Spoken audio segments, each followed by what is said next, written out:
말씀 보겠습니다. 요나서 1장 7절에서 10절 말씀입니다. 같이 읽겠습니다. 그들이 서로 이르되 자 우리가 제비를 뽑아 이 재앙이 누구로 말미암아 우리에게 임하였나 알아보자 하고 곧 제비를 뽑으니 제비가 요나에게 뽑힌지라. 무리가 그에게 이르되 청하건대 이 재앙이 누구 때문에 우리에게 임하였는가 말하라. 내 생업이 무엇이며 내가 어디서 왔으며 내 나라가 어디며 어느 민족에게 속하였느냐 하니 그가 대답하되 나는 히브리 사람이요 바다와 육지를 지으신 하늘의 하나님 여호와를 경외하는 자로라 하고 자기가 여호와의 얼굴을 피함인 줄을 그들에게 말하였으므로 무리가 알고 심히 두려워하여 이르되 내가 어찌하여 그렇게 행하였느냐 하니라. 아멘. 요나서 1장 7절에서 10절까지 책망받는 선지자라는 제목으로 말씀 보도록 하겠습니다. 세상이 점점 더 악해지고 살아가기 힘들어지고 있습니다. 기독교인인 우리는 이럴 때일수록 정신을 바싹 차리고 살아가야 할 것입니다. 무엇보다 이런 악한 세대 가운데 우리의 모습을 점검하고 경계하는 마음으로 살아가야 하는 거죠. 오늘 본문을 통해서 우리를 점검하는 시간이 되기를 바랍니다. 오늘 사공들이 서로 의논합니다. 도대체 이 재앙이 누구 때문에 우리에게 임한 것인가? 자, 우리가 제비를 뽑아 한번 알아보자. 처음에는 요나도 이 폭풍이 자기 때문이라고 생각하지 못했던 것 같습니다. 그러니까 배 밑에 내려가서 한가하게 잠이나 잤겠죠. 깨어서 올라와 보니 난리도 아닙니다. 시커먼 파도가 넘실대고 있고 바람에 막 휘날려 갈 것 같습니다. 요나의 마음은 어땠을까요? 요나는 아마 다른 사람을 탓하는 생각이 들었을 것입니다. 저 바보 같은 선원들이 항해 시기를 잘못 맞춰서 이 모양이 됐구나. 저 어리석은 자들이 나의 계획을 다 망쳐놓는구나. 아니면 이런 생각을 했을지도 모르죠. 저 우상이나 섬기는 악한 족속들 때문에 하나님이 지금 이 배를 심판하시는구나. 저 죄인들 때문이지 나쁜 놈들 나까지 같이 피해보는구나. 그런데 막상 제비를 뽑아보니 누가 뽑힙니까? 네, 요나가 뽑힙니다. 제비를 뽑을 때 요나는 설마 나는 안 걸리겠지. 나는 선지자인데 이렇게 했을 거예요. 그러나 이 폭풍은 요나 때문에 일어난 것입니다. 영적으로 잠들어버린 요나가 깨닫지 못하자 하나님은 제비 뽑기를 통해서 요나를 책망하고 계시는 것입니다. 여러분, 우리도 마찬가지예요. 우리는 어려움과 고통이 찾아올 때 남 탓하기를 잘하는 사람들입니다. 저 인간 때문에 우리 집안이 어려운 거야. 응? 저 인간 때문에 내 인생 꼬였어. 저 인간 때문에 직장 생활이 힘든 거야. 우리는 내 탓이라고 인정하는 것을 싫어합니다. 그러나 하나님은 이런 우리에게 말씀하시죠. 그들 때문이 아니라 바로 너 자신 때문이다. 우리의 불순종 때문에 이 고난이 찾아왔다고 말씀하신다는 거예요. 여러분, 왜 그렇습니까? 여러분, 세상을 생각해 보십시오. 세상은 원래 악하고 더러웠어요. 새삼스럽게 막 이렇게 악한 게 아니라는 거예요. 원래부터 불순종했고 원래부터 하나님을 대적하며 살아왔었죠. 거기는 원래 그랬습니다. 하나님은 새삼 그것 때문에 이렇게 책망하시는 게 아니라는 거예요. 하나님은 그 백성인 우리가 죄악 가운데 거하고 세상과 타협하는 것을 책망하고 계시는 것입니다. 세상이 악하고 더럽게 간다고 기독교인인 우리까지 그 길로 가면 되겠습니까? 당연히 안 되는 거죠. 우리가 죄악과 타협하면 또 그렇게 하면서 세상과 섞이게 되면 하나님의 징계가 임하게 되는 것입니다. 그러므로 우리는 하나님 앞에 우리의 죄를 숨길 생각을 버려야 되겠습니다. 하나님은 우리를 주목하여 보고 계십니다. 하나님께서 우리를 징계하실 때는 이미 그 모든 불순종과 죄악을 보시고 회개하라고 징계하시는 거예요.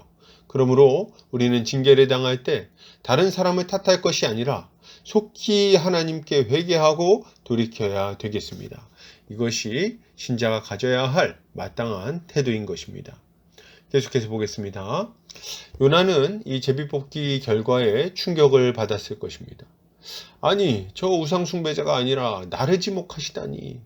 그때 사공들이 요나에게 묻죠. 내 직업은 무엇이고 어느 나라 사람이냐? 어디서 무엇을 하다가 어디로 가는 길이냐? 이 질문은 사공이 한 질문이지만 사실 하나님이 요나에게 던지시는 질문입니다. 요나가 무엇을 잘못했는지를 지금 깨닫게 해주시려는 거예요. 요나의 잘못은 무엇입니까? 지극히 높으신 하나님의 선지자가 바로 그 하나님을 알면서도 그분의 명령에 불순종하고 있는 것이 잘못인 것입니다. 우리도 마찬가지예요. 우리는 질문하곤 합니다. 아니, 내가 뭘 그렇게 잘못했다고 이렇게까지 하시는가? 11조도 하고 주일마다 교회도 나오고 봉사도 했는데 야, 그거 조금 잘못했다고 나한테 이렇게 하시나? 세상 사람들도 다 그 정도는 하는데 꼭 나한테 이렇게 하셔야 돼? 그때 하나님이 물으시는 겁니다.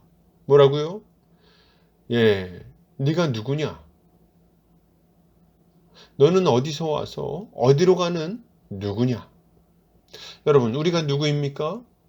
우리는 예수 그리스도의 피로 구속받은 하나님의 백성입니다. 거룩한 주의 자녀죠. 거룩하신 하나님의 성령이 거하시는 성령의 전이며 왕같은 제사장들입니다. 이런 우리가 세상과 똑같이 죄를 지으며 살아가는 것이 그것이 정상입니까? 그게 해도 되는 일입니까? 친구를 왕따시키며 살아가는 것이 그것이 하나님의 백성이 할 일입니까? 예, 탐욕스럽게 돈을 추구하면서 다른 사람들의 것을 빼앗는 것이 신자가 할 일입니까? 세상 사람들이 음란하다고 똑같이 음란하게 살아가는 것이 우리가 할 일입니까?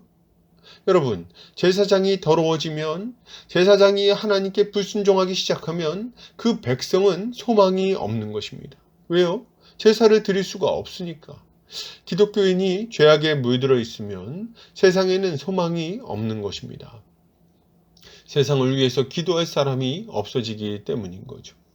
또 하나님이 물으십니다. 네가 해야 할 일이 무엇이냐? 우리가 해야 할 일이 뭡니까? 하나님께 순종하는 거죠. 말씀에 따라 거룩하게 사는 것입니다. 우리는 하나님의 말씀에 순종하여 세상의 죄악을 책망하고 회개를 촉구해야 됩니다. 우리가 이 일을 하지 않을 때 우리는 하나님께 불순종하는 것이 되는 거예요. 전도는 선택사항이 아니라 하나님의 명령입니다. 거룩도 선택사항이 아니라 하나님의 엄중한 명령입니다. 하나님께 순종하며 살아가는 것이 우리의 마땅한 본분일진데 우리는 하나님의 복음을 전해야 할 뿐 아니라 그 복음에 합당한 삶을 삶으로 하나님 앞에 영광을 올려드려야 하는 거죠. 그러므로 여러분, 우리는 우리의 정체성을 분명히 알고 정결한 모습으로 살며 복음을 전해야 할 것입니다. 계속해서 보겠습니다. 사공들의 질문에 요나가 대답합니다. 나는 히브리 사람이요 바다와 육지를 지으신 하늘의 하나님 여호와를 경외하는 자로라. 참 말은 잘합니다. 그런데 자기가 선지자임을 말하고 나서 한다는 말이 뭡니까?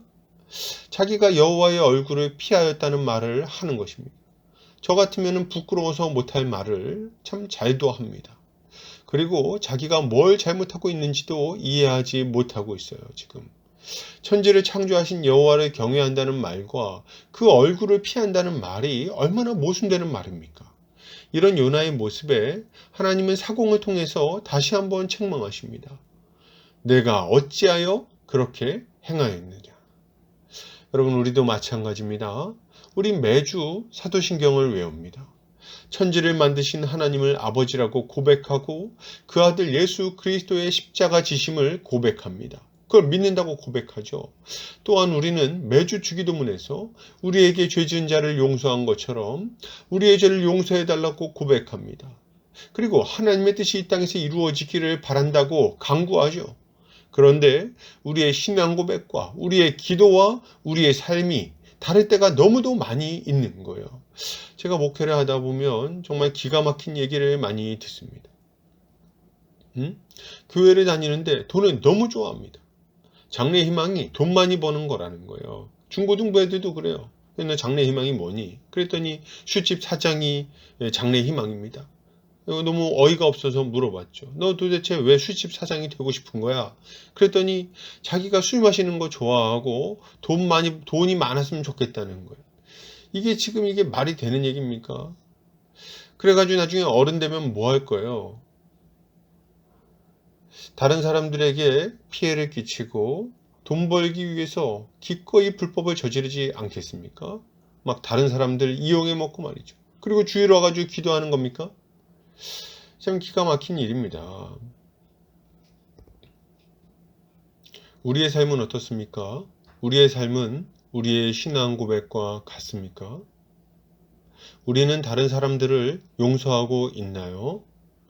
다른 이들을 섬기는 삶을 살고 있습니까?